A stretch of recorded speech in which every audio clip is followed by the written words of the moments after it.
President कराम, आज हम फिर से तस्नीम हैदर शाह के इशू के ऊपर बात करेंगे। मेरे स्टूडियो के अंदर सीनियर जर्नलिस्ट हैं राजा इमरान साहब, मुझे लंदन से ज्वाइन कर चुके हैं, और इसके साथ डॉक्टर अशरफ मुझे नाम लेने में गलती हो गई, डॉक्टर अरफाज साहब मेरे साथ मौजूद हैं। इन दोनों पैनलिस्ट से आज करेंगे, आज को बताने की कोशिश करेंगे कि ये जो अरशद शरीफ वाला मामला हुआ, उसका मर्डर हुआ, उसके बाद उसके हैदर शाह साहब हैं, उन्होंने एक मौक़िफ़ इख्तियार किया कि ये सब किया धरा जो है ये नवाज शरीफ लोगों उन्होंने, तो इसके ऊपर आज हम आपको बताने की कोशिश करेंगे। कोशिश करनी है कि बजाय पार्टी बेस के ऊपर फाइट करने की बजाय आपको चाहिए कि आप फैक्ट्स और फिगर के ऊपर इस सारे मामले को देखें। और मेरे साथ बड़े प्यारे मेरे गेस्ट मौजूद हैं। इंशाल्लाह हम कोशिश करेंगे कि आपको हकाइक पर जो है वो आपको बताएं जो असल हुआ है, ना कि पार्टीज के ऊपर। पार्टीज के ऊपर डेफिनेटली अगर नून लीग वालों से पूछेंगे तो वो कहेंगे नहीं जी ये पीटीआई वाले जो है वो सारा इशू कर रहे हैं, और अगर हम पीटीआई वाले से पूछेंगे वो इसके जो अपोजिट जवाब देंगे। सबसे पहले मैं राय साहब आपकी तरफ ही आना चाहूंगा।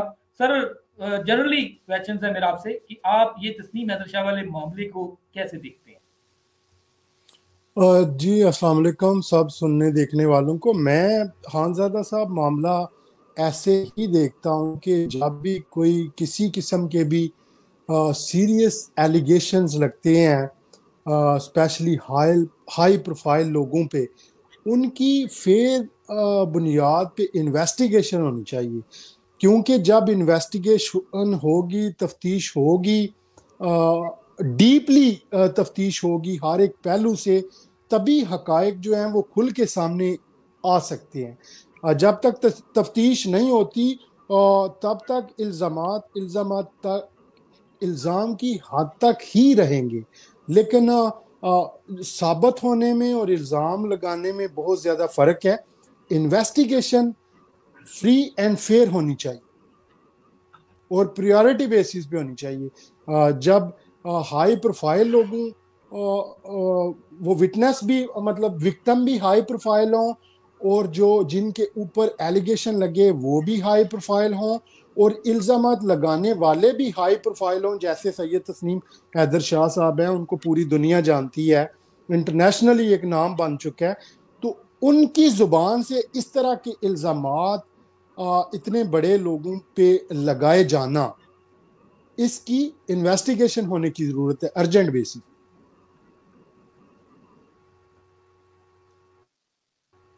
डॉक्टर साहब मैं आना चाहूंगा। सर, तस्नीम हैदर शाह के इस बयान में आपको नजर, एक तो आपने मुझे ये ब्रीफ करना है, और सेकंडली मुझे आपने सर ये बताना है कि तस्नीम हैदर शाह साहब जो हैं वो खुद को नून लीग का स्पोक्समैन कहते हैं कि जी मैं स्पोक्समैन हूँ। तो क्योंकि आप भी वहां से हैं राजा साहब, सारी बात गाहे पे गाहे आप पाकिस्तानी हैं, अपनी कम्युनिटी से आपका ताल्लुक है, तो आप आ जाते हैं उनको, कोई इसके हवाले से आप कुछ बताना पसंद करेंगे कि वाकई उसमें ये वाकई स्पोक्समैन था या नहीं? जी बिस्मिल्लाहिर्रहमानिर्रहीम, सबको अस्सलाम वालेकुम मेरी तरफ से। और जो आपने क्वेश्चन किया, बिल्कुल मैं उसके आंसर में यही कहना चाहूँगा कि मेरा जो तस्नीम हैदर शाह साहब के साथ जो एक बहुत पुराना रिश्ता है, एक दोस्ती है, और वो इसी बेस के ऊपर है कि तस्नीम हैदर शाह साहब जो हैं वो नून लीग के तर्जुमान हैं, स्पोक्स पर्सन हैं इधर लंदन में। और टॉप ऑफ दैट आपको ये भी बताता चलूं कि बेशुमार वीडियोस, क्लिप और पिक्चर्स उनके अपने सोशल मीडिया जो पेजेस हैं, फेसबुक का या इंस्टा का या टिकटॉक का, उसके ऊपर भी मौजूद हैं। और उन्होंने बहुत दफ़ा जो है इसको प्रमोट किया। और शायद जब इमरान खान की हुकूमत थी तो उस वक्त जब नून लीग यहाँ पे जो प्रोटेस्ट करती थी पीटीआई के खिलाफ, तो ये जमाइमा के घर के बाहर जाके प्रोटेस्ट करते थे, और उसको ये जो शाह साहब हैं, तस्नीम हैदर शाह साहब, ये लीड करते थे। और मैं तो हैरान इस बात पे हुआ कि जब उन्होंने ये सारे इल्ज़ाम लगाए, गलत हैं या सही है ये तो कोर्ट फैसला करेगी, लेकिन जब ये इल्ज़ाम लगाए तो सबसे पहला जो आया, जी सबसे पहला जो बयान आया, वो बयान नून लीग की तरफ से ये आया कि तस्नीम हैदर शाह साहब जो हैं वो नून लीग के तर्जुमान ही नहीं है, उनका कोई पार्टी से तल्लुक ही नहीं है। अच्छा, पहला तो ये आ गया। दूसरा ये आ गया कि जब हमें ये हैरानगी हुई कि तस्नीम हैदर शाह साहब यहाँ यूके में हमें नून लीग के जो है वो मेंबर बनने के लिए यहाँ वो कैंपेन चलाते थे, तो जब पता चला कि वो तो नून लीग का तर्जुमा भी नहीं है, तो हम उनको उल्टा छेड़ने लग पड़े कि शाह साहब आप तो नून लीग के साथ तल्लुक नहीं है आपका, तो आप तो हमें नून लीग का वो ज्वाइन करवाना चाहते थे। तो ये एक बड़ा वो मजाक बना और उनको हमने कहा कि जी अब पहले तो आप ये प्रूव करें कि आप नून लीग के तर्जुमान हैं। फिर उन्होंने वो जो है वो अपने सोशल मीडिया पे सारा ये ट्रांसफर करना शुरू किया, ये प्रोटेस्ट में थे, ये हम खाने खा रहे थे और ये हम वहाँ पे फ्राइडे वाले दिन जुम्मा पढ़ते थे, और वो सारा कुछ वो मटीरियल जो है वो शेयर करना शुरू कर दिया। खाने खाने की वीडियो तो आ चुकी है डॉक्टर साहब, मैं अपने नाज़रीन को दोबारा फिर से वो वीडियो प्ले करना मैं दिखाऊंगा। मैं आपकी बात को भी डिटेक्ट कर रहा हूँ, मतलब उनकी जो वीडियो है खाना खाने की, अपने दोस्तों से गैदरिंग करने की, वो तो आ चुकी है। वो चूंकि अगर मैं थोड़ा सा इसकी आपको मैं आवाज भी सुना देता हूँ ताकि हमारे नाज़रीन है वो सुन लें कि किस तरह इन लोगों की आपस में मीटिंग हो रही थी।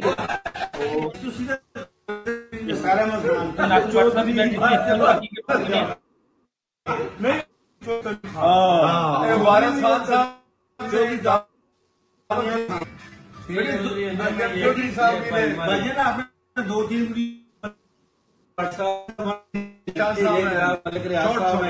एक एक शेयर मारे, एक एक पाकिस्तान मुस्लिम लीग नून के लाइन, एक एक मिनट लाइन हार्ड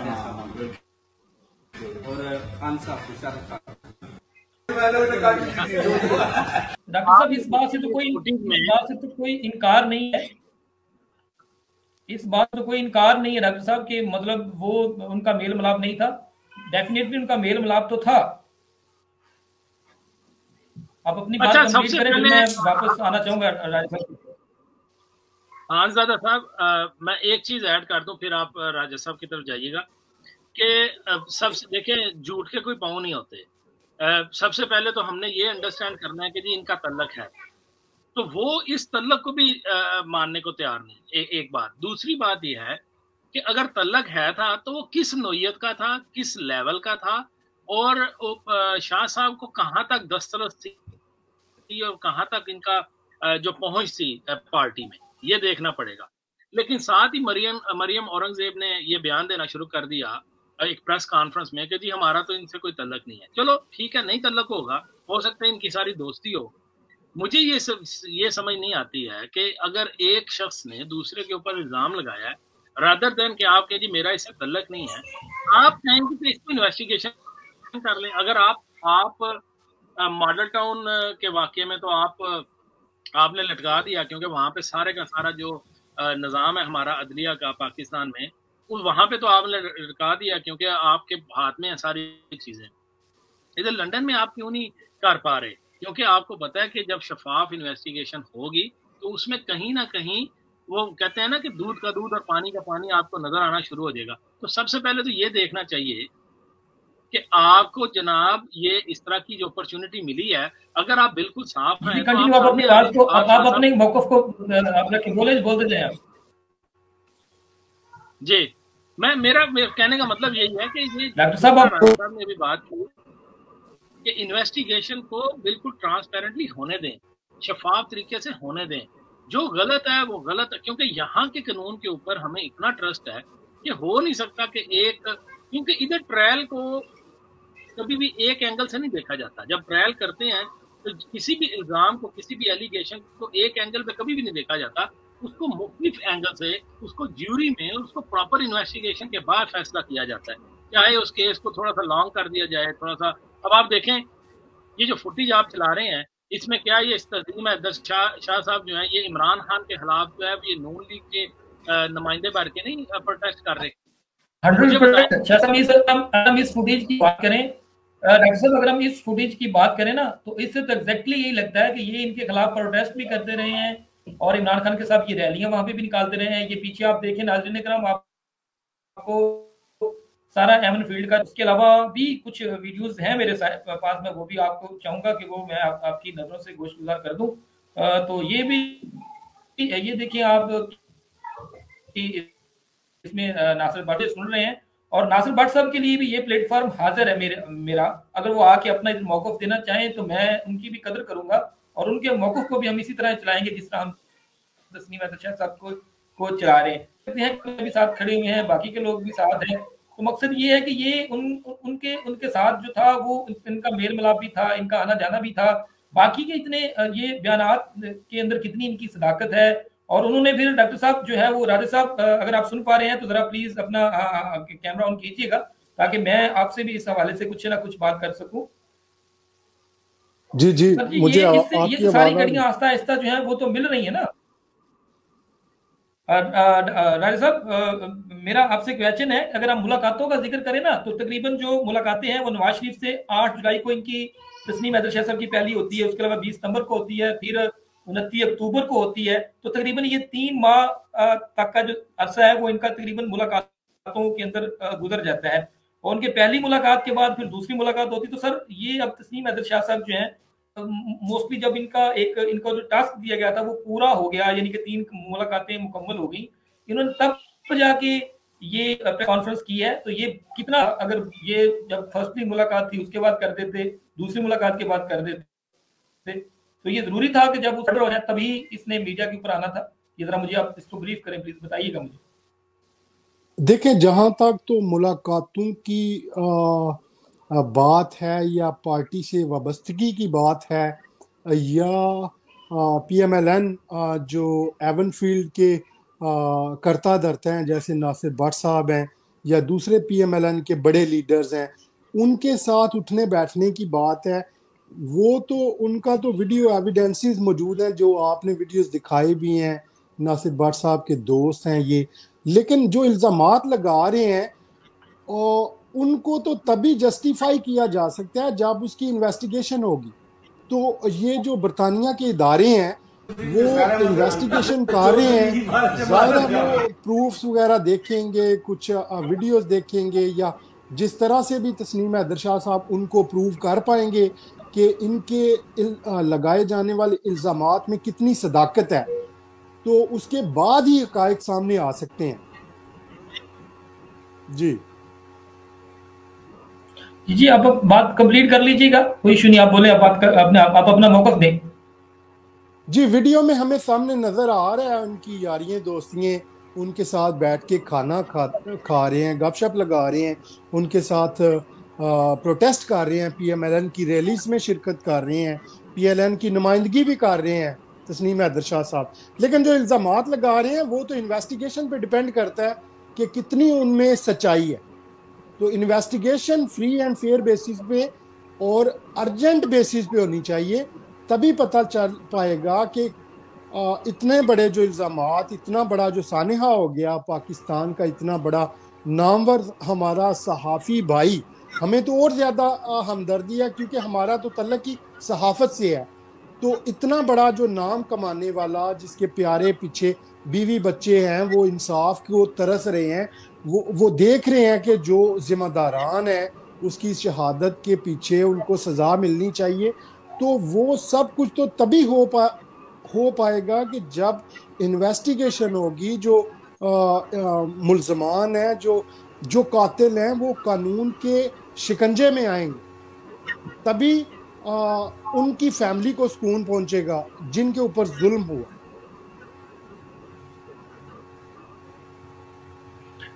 डॉक्टर साहब, मुझे आप ये बताएं कि मुलाकातों के हवाले से मैं बात कर रहा हूं, तो सर ये बेहतरीन हो जाता अगर ये तस्नीम हैदर शाह साहब जो थे, उनकी जो फर्स्टली मुलाकात थी, मीटिंग थी, जब हो गई थी, जब उनको पता चला था कि मुझसे इन्होंने इस तरह का काम लिया, ये इतना होता कि नहीं बता देते, उन्होंने इतनी तखीर क्यों की? कुछ वजूहात आपके ज़हन में आती हैं? ये क्या कहेंगे आप इस बारे में? जी, अगर आप सारी कॉन्फ्रेंस जो प्रेस कॉन्फ्रेंसेस हैं वो सुनेंगे हांजा साहब, तो मैं आपको बताता चलूं कि उन्होंने ये क्वेश्चन बहुत दफ़ा जो है शाह साहब से हो चुका हुआ है लाइव, और उन्होंने यही इसका जवाब दिया था। जहां तक मुझे याद है कि उन्होंने यही कहा था कि ये पहली मुलाकात में जब प्लानिंग शुरू हुई, दूसरी में शुरू हुई, तीसरी में शुरू हुई, तो फिर उनका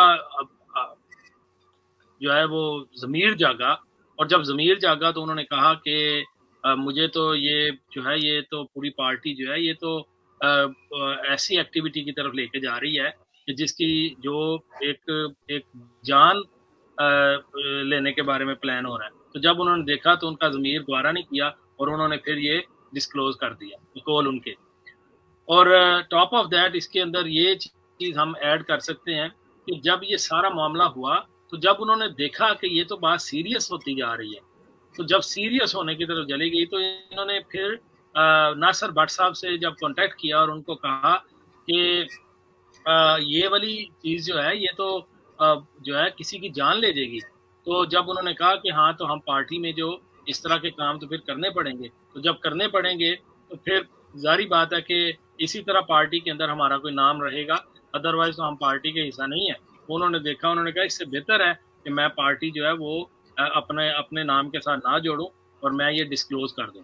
ये दो बातें जो हैं ये जब उन्होंने सोची तो उन्होंने ये डिस्क्लोज कर दिया मीडिया में। और सबसे पहले ये ARY ने और दूसरे दीगर चैनल्स जो जहाँ पे काम कर रहे हैं ये उन्होंने बैक वक्त जो है इसको फिर न्यूज़ को लॉन्च कर दिया। ये एक नया ढंढोरा बॉक्स खुल गया वहाँ पे। उन्होंने स्नो वाइट एक आई थिंक वहाँ पे पता नहीं कोई कंपनी है या व्हाटएवर, सो मैं नहीं, मुझे इसका इल्म नहीं है।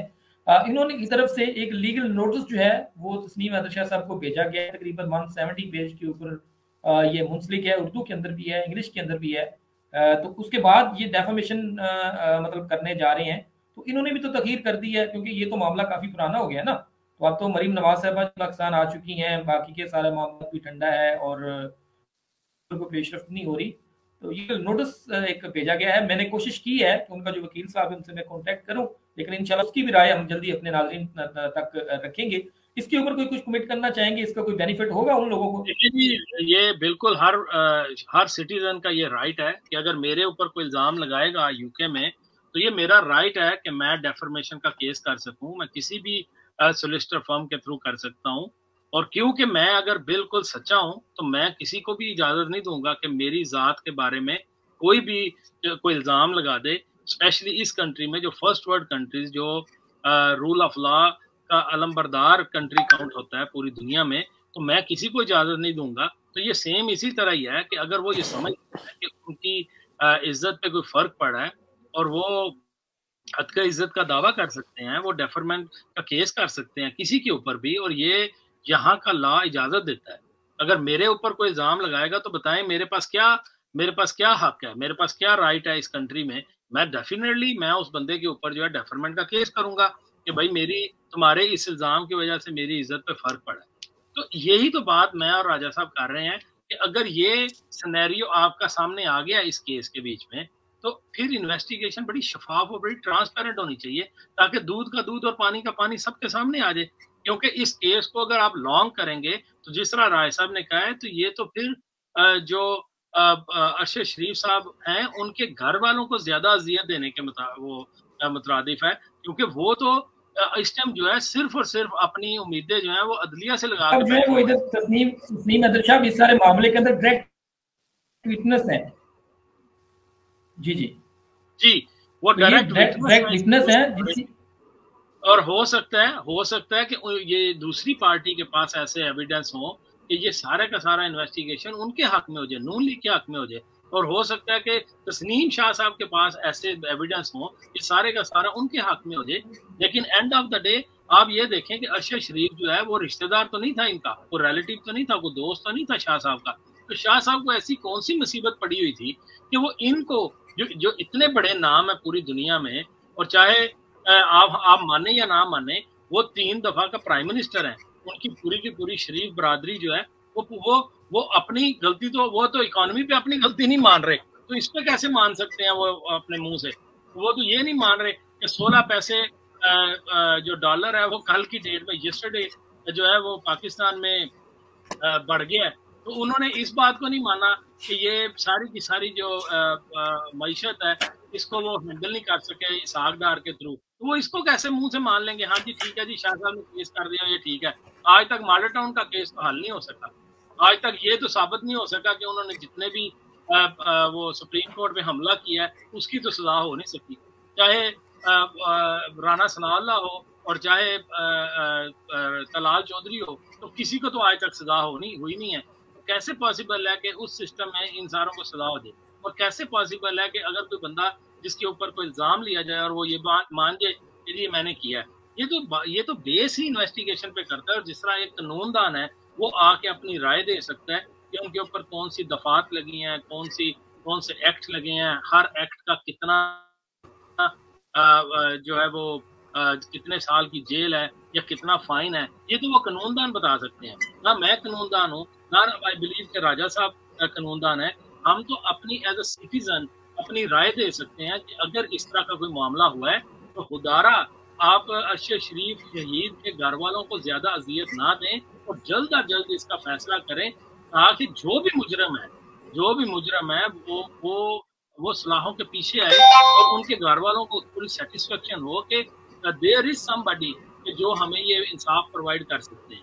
हमारा तो सिर्फ ये है एज अ कम्युनिटी पर्सन, मैं तो आपको सिर्फ ये कह सकता हूँ कि पूरी की पूरी पाकिस्तानी यहाँ पे जो ओवरसीज पाकिस्तानी है वो बड़े तजब्जुब और बड़े कंफ्यूज हैं कि इस मामले को क्यों नहीं हम पाया तकमील तक पहुँचा रहे, ताकि इंसाफ का बोलबाला हो सके, ताकि अरशद शरीफ की फैमिली जो है वो ये कह सके कि चलो पाकिस्तानी अदलिया से तो उनको इंसाफ नहीं मिला, कम से कम यूके की अदलिया से तो उनको इंसाफ मिल गया।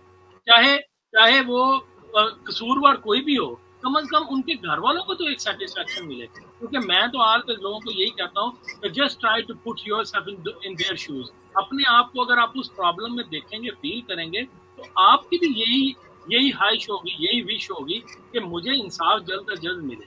क्योंकि इस टाइम जो है उनकी पूरी फैमिली, शहीद की पूरी फैमिली, और उधर से आप ये देखें कि इकोनॉमी, ये एक महाज खुला हुआ है पाकिस्तान में कोई बंदा भी अपना कसूर मानने को तैयार नहीं है, चाहे वो नून लीग है या पीपल्स पार्टी है या पीटीआई है। कौन आके सामने आके टीवी पे कहता है या ब्लंटली आके अपने हल्के में जाके कहता है कि जी ये जो भी कसूर हुए हैं पाकिस्तान में, इसका जिम्मेदार मैं हूँ। आज तक कोई तो जिम्मेदार हुआ ही नहीं है। आप लियाकत खान से शुरू हो जाएं और आप बेनजीर की शहादत तक देख लें और फिर रशीद शहीद को देख लें, इसका मुजरिम आज तक पकड़ा गया है? कौन आके माना है? कौन आके इन्वेस्टिगेशन में पकड़ा गया है?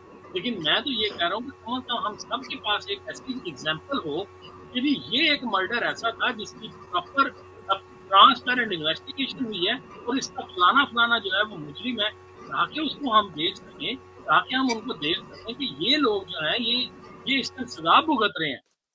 हमारा तो सिर्फ मौक़िफ़ ये है, हम और एज एन ओवरसीज पाकिस्तानी क्या डिमांड करते हैं? पूरी की पूरी कौम जो है वो सिर्फ और सिर्फ ये डिमांड करती है कि शफाफ इन्वेस्टिगेशन और ट्रांसपेरेंट इन्वेस्टिगेशन हो, ताकि किसी को किसी पर डाउट ना हो। सिर्फ हम यही चाहते हैं। तो इसलिए हानजा साहब, आपका बहुत शुक्रिया कि आप इस तरह की अपॉर्चुनिटी प्रोवाइड कर रहे हैं सारे खासकर ओवरसीज पाकिस्तानियों को, ताकि वो अपना मौक़िफ़ बयान कर सकें। ये क्वेश्चन जो है ये तस्लीम हैदर शाह का या नासिर भट्ट का या नून लीग का तो है ही नहीं है, ये तो क्वेश्चन है अरशद शहीद की फैमिली का। तो मैं अगर ये देखूं कि अगर इस तरह इमरान साहब कह रहे हैं कि ये उनके साथी भाई थे, तो आप ये देखें कि अगर साथी भाई एक दूसरे को जो है वो सपोर्ट नहीं करेंगे तो किसकी तरफ हम देख रहे हैं? अब किसको बताएं? क्योंकि अगर दुनिया के अंदर ये अदालतें ही हैं कि जिससे हम इंसाफ की तोक़ा कर सकते हैं, ये सिस्टम ही है जिससे हम इंसाफ की तोक़ा कर सकते हैं, ताकि जो मुजरिम है वो ऐसा घिनौना जुर्म जो है वो पूरी उम्र कोई देखने वाला ना कर सके कि ये इंजाम होता है। अगर ये इंजाम जो है उनके घर वालों को और पूरी कौम को और पूरी कम्युनिटी को अगर हम ना दिखा सके, तो ये तो फिर हम भी कहीं ना कहीं कसूरवार हैं। क्या हम ये क्वेश्चन भी नहीं उठा सकते कि मैं और राजा साहब कह रहे हैं कि शफाफ इन्वेस्टिगेशन जल्द अज जल्द हो, तो ये क्वेश्चन भी नहीं उठा सकते? तो ये क्वेश्चन जो है ये हमारा राइट है एज अ सिटीजन। हम ये चाहते हैं कि ये सारे का सारा मामला जो है जल्दी से कवर अप हो, ताकि जो भी मुजरिम है बाकी लोग सारे सेटिस्फाई हो सकें कि there is somebody, there is a system और there is somebody who is ready to give you इंसाफ। Thank you. बड़ी जबरदस्त तरीके के साथ डॉक्टर साहब ने अपना मौक़िफ़ दिया। राजा साहब, मैं आपकी तरफ आना चाहूंगा। आशीष वाले मामले के ऊपर अगर हम मज़ीद डिबेट करें तो बहुत सारी बातें हैं, बहुत सारे सवाल मेरे माइंड में भी हैं कि मैं आपसे करता जाऊंगा। अगर वो बहुत सारी बात हमने रखना है। राजा साहब, बीइंग ओवरसीज पाकिस्तानी होने के नाते, बीइंग जर्नलिस्ट होने के नाते, बीइंग मुसलमान होने के नाते, एक ओवरसीज पाकिस्तान होने के नाते मैं दोबारा से रिपीट कर रहा हूँ, सर आपको क्या नजर आता है अरशद शरीफ वाले मामले के अंदर? आपको कोई एक्सपेक्ट कर सकते हैं कि इसके अंदर वाकई ही कोई आपको कोई इंसाफ होगा और वो मेरिट के ऊपर होगा? क्योंकि जो टीम कीनिया गई हुई थी वो जब पाकिस्तान आई है तो यही सोशल मीडिया के ऊपर हमने खबरें सुनी है कि उसे कुछ नहीं मिला। तो जितने भी इस तरह हाई प्रोफाइल केसेस पाकिस्तान की हिस्ट्री के अंदर अगर आप उठा के देखें तो उनका लुबिल बाब यही एट द एंड उनका जब खुलासा होता है तो वो कुछ भी नहीं मिलता, कहते जी कुछ भी नहीं मिला। तो आपको क्या लगता है?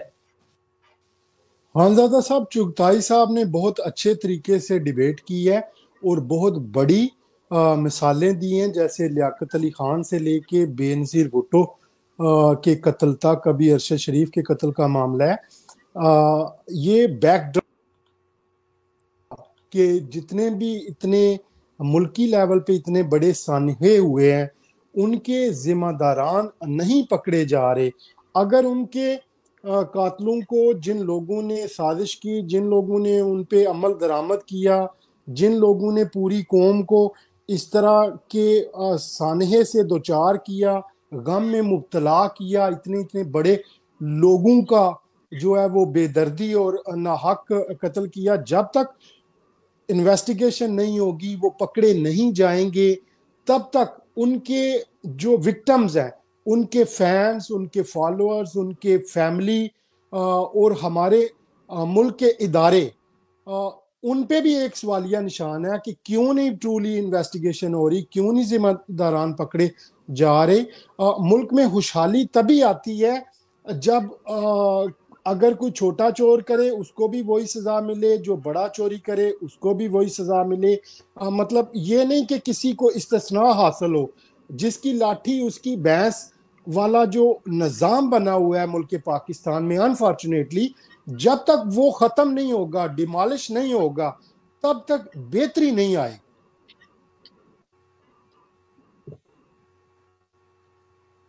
मकसद ये है डॉक्टर साहब, राजा साहब, कि कुछ एक्सपेक्टेशन हम कर सकते हैं पाकिस्तान की अदालत से और कीनिया से, और ये जो सारा मामला यूके के अंदर लंदन में ये मामला रिसेंटली की तरह है, डॉक्टर साहब कितना अच्छा होता अगर जिन जिन लोगों को एफआईआर के अंदर नामजद किया गया है वो लोग भी वहां पे रुकते, और क्योंकि तो साहब तो है ही वहां से, तो वहां से जो मरीम नवाज साहब भी अब पूछ करके आ गई हैं, तो कितना अच्छा हो जाता। जब तक ये इन्वेस्टिगेशन चल रही थी तब तक इसको कैसे देखते हैं वहां पे जो चल रही है, इनसे कोई सही तरह से कोऑपरेट नहीं किया जा रहा या क्या चीज है, ये क्यों सारा मामला जो है इसको इतना सीरियस नहीं लिया जा रहा जितना ये सीरियस नोयत का है? क्योंकि असल मामला जो होता है सर वो डायरेक्ट होता है विटनेस का, इसमें डायरेक्ट विटनेस भी मौजूद है, उसके बाद भी वहां के एक जो है वो स्कॉट यार्ड वाले वो भी इस सारे मामले को लेंथी कर रहे हैं, और आप इसको किस तरह थोड़ा सा ब्रीफ कर दें प्रोग्राम। स्कॉटलैंड यार्ड जो है वो यहाँ पे दो चीजें हैं, क्योंकि सबसे बड़ी बात कि in this country no one is superior, number one. हर बंदे को यहाँ पे वो एक ही आंख से देखते हैं, एक एंगल से देखते हैं। ये तो जो है ना, ये पक्की बात जो है ना हम लोगों को नोट कर लेनी चाहिए। कानून का शिकंजा सबके लिए बराबर, सबके लिए बराबर है, बिल्कुल सबके लिए बराबर है, और ऐसे ही होना चाहिए। और बदकिस्मती से हमारे पाकिस्तान में अगर ये जो ला कानूनियत है ये अगर खत्म हो जाए तो मैं आपको बताता हूँ कि एक रेडी वाला वो भी नहीं ये सोचेगा पूरी उम्र के मैं अपने बच्चे को बाहर भेजूं। एक छोटा सा एक मीडियोकर और एक छोटी सी जॉब करने वाला भी कभी भी नहीं ये सोचेगा कि मेरी औलाद जो है वो बाहर के मुल्क में सर्व करे और यहाँ पे पैसा भेजे, क्योंकि उसको सारे का सारा जो ट्रांसपेरेंसी, सारे का सारा जो रूल ऑफ लॉ है उसको पाकिस्तान में मिल रहा है।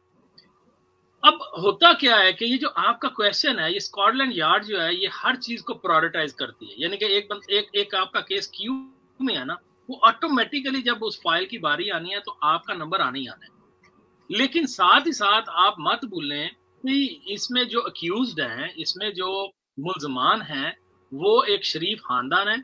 वो शरीफ खानदान जो 3 दफा का प्राइम मिनिस्टर है, उसके ऊपर डायरेक्ट सारा ये इल्जाम है। अब आप ये देखें कि इसके अंदर जो है स्कॉटलैंड यार्ड कभी भी अपने आप को बदनाम नहीं करेगी कि अगर ये जिसके ऊपर इल्जाम लगाया गया है और ये बिल्कुल बंदा साफ है और इसके ऐसा कोई तहकीकात के बाद पता चले कि जी ये तो इल्ज़ाम लगने नहीं से चाहिए, तो स्कॉटलैंड यार्ड कभी भी अपने आप को इस सिचुएशन में नहीं डालेगी। क्यों नहीं डालेगी? बड़ी सिंपल सी बात है कि उनके लिए ये एक मसला बन जाएगा, क्योंकि क्वेश्चन मार्क बन जाएगा कि आप इन्वेस्टिगेशन सही ट्रांसपेरेंट नहीं कर सके, या आपने अगर की है तो आपने इस पूरी बदनामी में एक ऐसे बंदे को आपने जो है वो और बदनाम कर दिया है कि जो ऑलरेडी 3 दफा का प्राइम मिनिस्टर था। लेकिन दूसरी तरफ देखा जाए कि अगर ये सारे के सारे एविडेंस मौजूद हैं, ये बैकएंड के ऊपर पूरी इन्वेस्टिगेशन कर रहे होंगे, और जब उनको कोई ऐसा क्लू मिल जाएगा ये जरूर हाथ डालेंगे। ये कभी भी नहीं देखेंगे कि ये बंदा इसका लेवल ये है और क्योंकि ये बंदा जो है ये बरियो जिम्मा है और ये बियॉन्ड द लॉ है, ऐसा कभी भी पॉसिबल नहीं है। जिस तरह मैं आपको बता रहा था कि यहाँ पे हमारे इस 6-7 महीने में, लास्ट 6-7 मंथ्स में 4 से 5 नए प्राइम मिनिस्टर हमारे सामने चेंज हो गए हैं। आप देखें कि बोरिस जॉनसन के बाद लिज के बाद अब जो है नए प्राइम मिनिस्टर जो इमिग्रेंट हैं मिस्टर सुनक। अब आप ये देखें कि ये सारे के सारे जब ये चेंज हुए हैं, यहाँ पे 1% भी ऐसा कोई निज़ाम नहीं है जो दरम बरम हुआ हो, एक भी प्रोटेस्ट ऐसा नहीं है, किसी ने कोई एतराज़ नहीं किया, क्योंकि हर सिटीजन को यहाँ की जो सुप्रीम कोर्ट्स हैं और यहाँ की जो लोअर कोर्ट्स हैं, यहाँ पे जो काउंटी कोर्ट्स हैं, उसके ऊपर, और दूसरी तरफ पार्लियामेंट के ऊपर एक ट्रस्ट है। उनको पता है कि अगर ये 2 इदारे जो है ये अगर कोई काम करेंगे तो इसमें 100% वो इस बात को मद्देनजर रखेंगे कि ये सिटीजन जो हैं उसके मुकाबले में उनके लिए ये बेटर है कि नहीं बेटर है। इस तरह कभी भी यहाँ पे नहीं होगा, क्योंकि अगेन इसका जो सही जवाब है वो माहिर कानून ही दे सकेगा। इसके ऊपर कौन सी एक्ट हैं, कौन सी सजाएं हो सकती हैं, क्या क्या फाइन्स हो सकते हैं, या हो सकता है कि जो आप जिस तरह कह रहे हैं डेफरमेंट है, इस डेफरमेंट के चक्कर में ये कौन बंदा जो है ज्यादा शिकंजे में फंसेगा। ये तो कॉन्स्पिरेसी टू डेथ बनता है, 109 इसके ऊपर लगेगा, और इसकी तो सारी सजाए मौत है अगर ये सारी चीजें प्रूव हो जाती हैं, साबित हो जाती है, तो ये 109 के नंबरे में आता है। पाकिस्तान के लॉ की बात कर रहा हूँ। और सर आपका मौकफ आ गया, राजा साहब भी हमें ज्वाइन कर सकते हैं। मेरा सर आप दोनों से जॉइंटली ये क्वेश्चन है, इसके ऊपर आप लास्टली मिनट तक कमेंट करना है और फिर मैंने राजा साहब की तरफ भी जाना है। सर आप आदमी, मेरे जैसा एक नाकसुल अकल इंसान जो है, वो किस तरह जो है वो अगर उसके ज़हन में ये क्वेश्चन आ जाए कि जनाब अरशद शरीफ के हवाले से जो इंकशाफात किए हैं, जो बयानात दिए हैं सोशल मीडिया के ऊपर आके, जो प्रेस कॉन्फ्रेंस की है तस्नीम हैदर शाह साहब ने, उनके वकील साहब ने, उसके दूसरे साथी तारिक चौधरी साहब ने, उनमें कितनी सदाकत है, तो वो किस तरह मतलब अपने तौर पे वो आइडिया लगा सकता है कि ये सच है, ये झूठ है। ये डॉक्टर साहब पहले आप इसके ऊपर कमेंट कीजिएगा, फिर राजा साहब से भी मेरा। देखिए जी, अगेन मैं आपको सिंपल सा बताता हूँ कि ये अल्लाह को पता है, अल्लाह सुब्हान ताला ही जानते हैं कि क्या सच है क्या झूठ है। लेकिन मेरा एक सिंपल सा ये मानना है कि सबसे पहले आप ये माने कि ये हमारे दोस्त थे, हम खाने इकट्ठे खाते थे, हम घूमते फिरते थे, हम गपशप लगाते थे। नंबर 2, अब आगे इल्ज़ाम की बात कि अगर ये इल्ज़ाम हम पे लगा है तो इसकी ओपन इन्वेस्टिगेशन होनी चाहिए, ताकि जो देखने और सुनने वाले हैं उनको ये पता चल सके कि हक और सच पे कौन है। ये होगी दूसरी बात। तीसरी बात इसकी यहाँ पे ये बनती है कि अगर ये इल्ज़ाम झूठा है तो जिसने इल्ज़ाम लगाया है वो कसूरवार है, और अगर ये इल्ज़ाम सच्चा है तो इसकी इन्वेस्टिगेशन के बाद ऐसे लोग जो इसमें मुलव्वस हैं उनके ऊपर एक्शन होना चाहिए। ठीक है जी, वेरी क्लियर। ये मैं आपको बता रहा हूँ कि हर कम्युनिटी का जो मेंबर है यहाँ पे वो ये चाहता है कि ये काम जल्द हो। अब सदाकत कितनी है इसमें, देखें जी, मैं आपके सामने हूँ। मैं अगर आपको ये कहता हूँ जी आप जो है फलाने जो इंसान है उनके आप दोस्त हैं, तो आप कहते हैं जी मैं तो उनका दोस्त नहीं हूँ, लेकिन वो आपके साथ वीडियो और खाने और हर चीज़ की ये फुटेज लगाते हैं और आप उनके दोस्त नहीं हैं। तो हो सकता है कि आप खाने इसलिए खा रहे हो कि हो सकता है आप कम्युनिटी के मेंबर हो सकता है आप हेलो है फ्रेंड हो, लेकिन इस तरह का क्लिप देखने के बाद कोई ये नहीं कह सकता कि ये फ्रैंक नहीं थे, ये दोस्त नहीं थे, या इनके अंदर कोई किसी किस्म का आर्गूमेंट नहीं होता। ये पॉइंट इसको देखना पड़ेगा। दूसरे नंबर के ऊपर अगर ये किसी वजह से भी इल्ज़ाम तराशी है सिर्फ और इसमें हकीकत कोई भी नहीं है, तो बिल्कुल ये जिसने इल्ज़ाम लगाया वो इसका सजा का हकदार है, इसमें भी कोई शक नहीं है। क्योंकि एंड ऑफ द डे हम लोग कंफ्यूज क्यों हैं, हम कम्युनिटी के जितने भी लोग हैं यहाँ पे, खासकर ओवरसीज पाकिस्तानी क्यों कंफ्यूज हैं, बल्कि हमारे तो कुछ ऐसे एशियन दोस्त हैं इंडिया और बांग्लादेश के, इस केस को लेके वो बड़ा हमसे क्वेश्चन करते हैं कि जी ये सारा कुछ जो अगर इतना इजी है और इतना सारा अंडरस्टैंडेबल है तो ये क्यों नहीं जो मुल्जमान है उसके इन्वेस्टिगेशन होती। तो मैं उल्टा उनसे क्वेश्चन करता हूँ, तो ये क्वेश्चन तो आपको भी करना चाहिए, क्योंकि एंड ऑफ द डे हर बंदा जो है यहाँ पे यूके में सिटीजन है। तो ये क्वेश्चन सबके लिए है, आपके लिए भी है कि जल्द अज जल्द इसकी इन्वेस्टिगेशन हो, ताकि हमें पता चले जी कि सच कौन है और झूठ कौन है और हक पे कौन खड़ा है, और जो भी इसमें गिल्टी है, जो भी इसमें सजा वो मुजरिम है, उसको सजा मिलनी चाहिए। ये बड़ा सादा सा मौक़िफ़ है और इसमें कोई किसी किस्म की दो राय नहीं है। पूरी की पूरी कम्युनिटी ही ये चाहती है कि जल्द अज जल्द होना। Thank you. राय साहब आप इसके ऊपर? जी खानज़ादा साहब, मैं भी यही कमेंट करूंगा। चुगताई साहब ने बड़े अच्छे अंदाज में ये तो बता दिया है कि इन्वेस्टिगेशन होनी चाहिए। जहाँ तक इल्ज़ामात की हद तक बात करें तो इल्ज़ामात तो भयानक किस्म के हैं। इतने बड़े लोगों को इतने बड़े इल्ज़ामात लगा देना इतना आसान नहीं होता। मे भी उनके पास कोई प्रूफ हो। एनीवे हकायक तो तभी सामने आएंगे जब इन्वेस्टिगेशन होगी। इन्वेस्टिगेशन होनी चाहिए क्योंकि पूरी कौम को इतने बड़े सानहा हो गया है, उसके मुजरिमान को सज़ा दिलवाने का इंतज़ार है। इन्वेस्टिगेशन होनी चाहिए, हकायक सामने आने चाहिए। अगर इल्ज़ामात में सदाकत है तो जिन में इल्ज़ामात लगे हैं उनको सज़ा मिलनी चाहिए। अगर इल्ज़ामात में सदाकत नहीं है तो जो इल्ज़ामात लगाने वाले हैं उनको सज़ा मिलनी चाहिए। लेकिन पता तो तभी चलेगा, first step is to investigate this matter on fair and free and fair basis.